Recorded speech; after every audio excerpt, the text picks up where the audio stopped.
முன்னாடி வந்து கைராசி டாக்டர்ஸ் அப்படிதான் பெரும்பாலும் நம்ம ஊரில் வந்து போவாங்க. அதாவது ஈவன் ஜுவல்லரி கூட அப்படிலாம் இருக்கும். எல்லாத்துக்குமே வந்து ஒரு ட்ரஸ்ட் ஒன்று இருக்கும். அப்புறம் ஒரு ட்ரெடிஷ்னலி ஒரு ஃபேமிலி, அது ஒரு சென்டிமெண்ட்ஸ் எல்லாம் இருக்கும். இப்போ அப்படி இருக்க முடியாது. அப்போ அந்த ட்ரஸ்ட் ஃபேக்டர் எப்படி வந்து ஹாஸ்பிட்டல்ஸ் ஸோ கிரியேட் இப்போ வந்து we are being more transparent.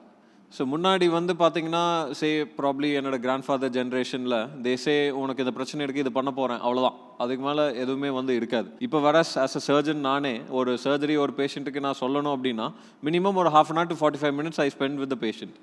அது எதுக்குன்னு பார்த்தீங்கன்னா என்ன பிரச்சனை இருக்குன்னு வி ஒப்ஜெக்டிவ்லி டெல் தம். ஈவன் ஒரு சிடி ஸ்கேன் இருந்தால் அந்த சிடி ஸ்கேனில் வி ஷோ தம் இதுதான் நார்மல் சிடி, உங்களுக்கு வந்து இந்த இடத்துல ஒரு கட்டி இருக்குது, ஸோ இந்த கட்டி இந்த மாதிரி முக்கியமான உறுப்புக்கு பக்கத்தில் இருக்கு, ஸோ நான் என்ன சேலஞ்ச் ஃபேஸ் பண்ண போறேன்னு எனக்கு தெரியுமோ அது எல்லாமே we communicate to you.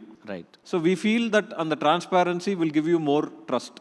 Sometimes people might be scared, but eventually they come to terms and agree that yes, these are the reality and we have to be prepared for it. Relatively health sector பொறுத்த வரைக்கும் நம்மலாம் blessed தான் நான் நினைக்கிறேன். When compared with US or UK. யூஎஸ்லாம் சொத்தை எழுதி கொடுத்துட்டு வந்துடணும், இங்கே அப்படிலாம் இல்லை. அட்லீஸ்ட் அஃபோர்டபுளாக எல்லாமே கிடைக்கிற ஒரு இடம் இருக்குது.